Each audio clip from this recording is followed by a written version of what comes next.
Hey everyone, in my hand I've got On Monster Hyper, a very exciting shoe, a shoe we've been waiting now for months. We've been really amped about what this shoe is going to bring to you, the running community. It is the shoe that On have needed for a long time now. That's the one piece in their whole shoe catalogue they were missing, that Super Trainer model. So this shoe here, full length Helion foam with a Piba forefoot. It's extremely exciting, very light, very versatile.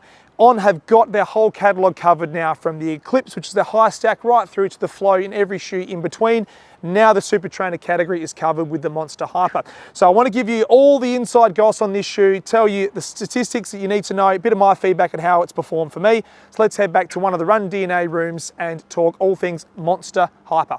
Okay, here in one of our Run DNA studios here at High Marsh, and it's very exciting when we get a shoe that has a lot of hype, and pun intended there with the Monster Hyper. This shoe, we got our hands on this around about 10 months ago and were able to do some prototype testing for On. So Zurich office, or their head office over in Europe, sent us a pair and wanted us to give some of our initial thoughts on this shoe. Now, unfortunately, the shoe came through to 10.5, not my size 9. So the feedback came from a couple of our employees here. So Nathan Pope and Josh Nielsen were able to put a few kilometres inside the original prototype of that shoe.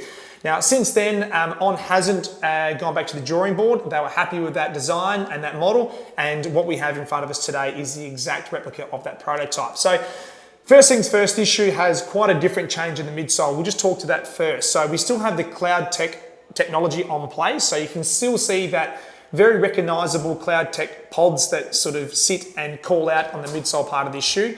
Helion foam from the heel. It does run right through to the forefoot, but we have a Piba foam which has been injected through the front half of this shoe. So you can see, called out by the different colours. So the white foam through the front half is that Piba foam, and the Helion foam through the back half, which is highlighted in green, makes up around 75 to 80% of the midsole. A very resilient foam. We know Helion, we know it works quite well. It's been injected into a lot of their midsoles over the last 3 to 4 years. But the exciting part of this shoe is obviously that Piba change through the forefoot. So what's that going to do for a runner? Well, it's going to provide a little bit more pop through the forefoot, and you can take a little bit of weight out of this shoe as well. So it is a little bit lighter than what we found with the CloudMonster 2. So reducing the weight, getting a slightly snappier shoe on your foot, just provides, I'd almost say, a more fun or a slightly more exciting experience with everything that's going on underneath the body. The foams, pardon me, is still attached to that speed board, which runs from the heel right through to the forefoot. So you still have that element of stiffness, which you kind of want in a shoe like this. You don't want it to be too flexible, because then you won't get that propulsive feel through the forefoot when you're towing off out of your gait cycle. The midsole itself is on a 38mm stack, so 38 in the heel and 32 through the front half of that 6mm offset. So again, keeping pretty consistent with most On shoes out there, in and around that 5 to 6mm heel to toe drop. The shoe itself, as we touched on, being that Helion foam on the medial side, like all On shoes, they don't really inject any sort of guidance support or any sort of focus on that overpronation element with running. The speed board and how the Cloud Tech pods have been engineered, it's all about getting through that gait cycle on that Z axis. So not really phased on the X and Y as such. Everyone is going to have some form of pronation, be over or under pronation. So they're all about getting you through the midsole as efficiently and as comfortably as you possibly can. So by using the Helion foam and that Piba forefoot, you're going to get the compression in the areas you need it. So through the back half, you're going to be able to lean into this Helion foam with the Cloud Tech technology if you're a heel striker or a midfoot striker. If you happen to be a forefoot striker, you can get the compression out of that Piba foam, which is great.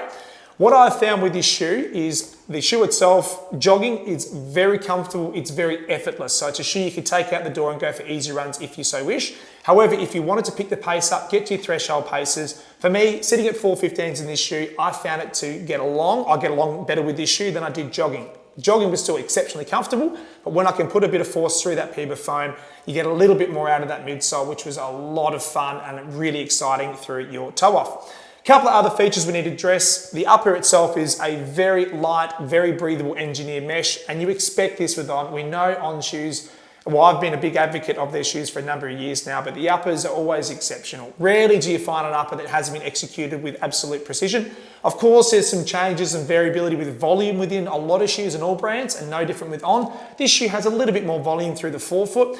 From a sizing perspective, I'd say it's pretty close to true to size. I mean, I fluctuate between a 9.5 and a 9 with most On shoes. I could have gone a 9.5. I decided to go a 9 in this shoe, probably more due to the fact of the Monster 2, which we had to drop down half a size, or a size for some runners as well. So I went for a 9. I'm wearing my feature socks. I find it to be absolutely fine.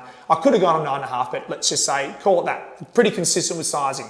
Now, on the inside of the heel collar through here, you have that really nice amount of memory foam, not overly catered. So what I mean by that is some brands do whack in a lot of foam to make the shoe really comfortable in that first step in. You don't want that. It overcomplicates the whole fit. Internal heel counter at the back, which provides enough support. It's not overly structured, and what I mean by that is there is a little bit of give back here, but that's a good thing. It's a slightly lighter shoe, so you don't want it to be too restrictive.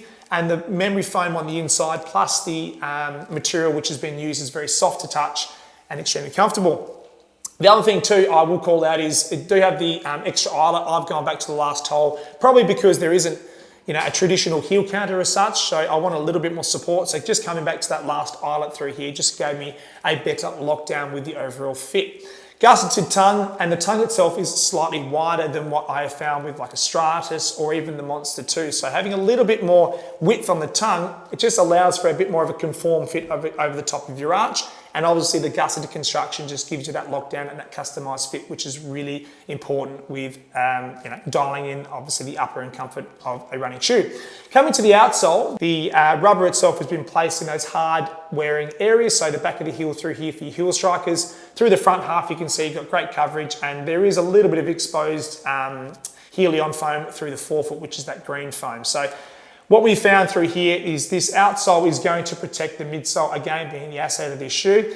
And I personally have found this shoe to be really comfortable on slightly wetter days. Took it out for a run this morning. It rained last night here in Adelaide, and it's absolutely fine on those damper surfaces. And of course, we had a bit of a heat wave about a week or so ago, and I took this out at around 35 degrees Celsius, which is what the temperature was. And in terms of the heat, getting a lot of that back from the road, it was absolutely fine as well. I didn't get that uncomfortable friction that can sometimes occur with a new shoe on a hot surface when running. So I've kind of given it a bit of a test in a couple of different climates, heat and obviously the rain, and it's performed absolutely fine from my perspective. Now, obviously being a new shoe, you would expect On to only make it in the one width. So that's a standard D width in men's and the ladies' B width. Calling out one thing, it is marginally broader than a traditional D width. So for example, if you're coming from a New Balance or an Asics, you may be a standard D width in that, you'll probably find this to be a little bit more roomy through the forefoot. I'm not going to say it's a 2E by any stretch, but it's somewhere between a D and a 2E in my opinion. So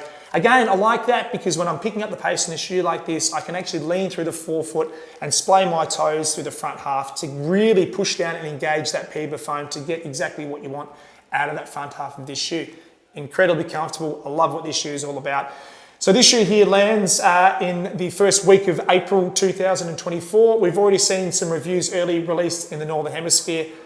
This shoe is going to be very exciting. It's going up against the likes of your Superblast from Asics, your SuperComp trainers from New Balance, that sort of super trainer category, which is sort of growing year on year at the moment, the last couple of seasons. And this shoe here is going to sit right in the mix of those shoes as well, which is great. There's a lot of exciting shoes coming out. And if you happen to be someone that wants to grab an everyday mileage shoe and want a little bit more out of the midsole, the Hyper is going to do exactly that for you. But if you're someone that wants to add this into your rotation, you've got your daily training, your workhorse covered, but you want that shoe that's going to offer a little bit of protection, relatively light, but going to give you plenty of pop through the forefoot, On Monster Hyper is a shoe that I would certainly recommend. It is going to stay in my rotation. I cannot wait to put more kilometers into this shoe. And yeah, pretty excited to hear the feedback from you, the running community. So if you've got any questions about the Monster Hyper or the Monster 2 and where the crossover is, they are, different shoes. I'm not going to lie. While they sort of talk to that same neutral runner, someone that's looking to spend plenty of time out the road, you're going to get different experiences from one to the next. So if you've got any questions, please let us know in the comment section below. If you happen to be a fan of this channel, please hit the red button, stay notified, hit the subscribe notification, and we'll keep pushing out shoe reviews like this for you, the fantastic running community all over the world. And I hope you've enjoyed the little change up down here in our Run DNA room. It's a little bit different from our studio upstairs, but I think it's great coming down here. This is where we test all of our shoes. This is where we do our Run DNA fits for our running community here locally in Adelaide, South Australia. It's a fantastic space. We love it. It sort of helps me get in the mood a little bit when we're talking all things shoes, because this is where we sort of crunch numbers and look at all the objective data points. So thanks guys for tuning in. If you've got any questions, again, drop it in the comment section below. Until next time, stay safe, be kind to one another. Happy running. We'll see you out on the road. Take care.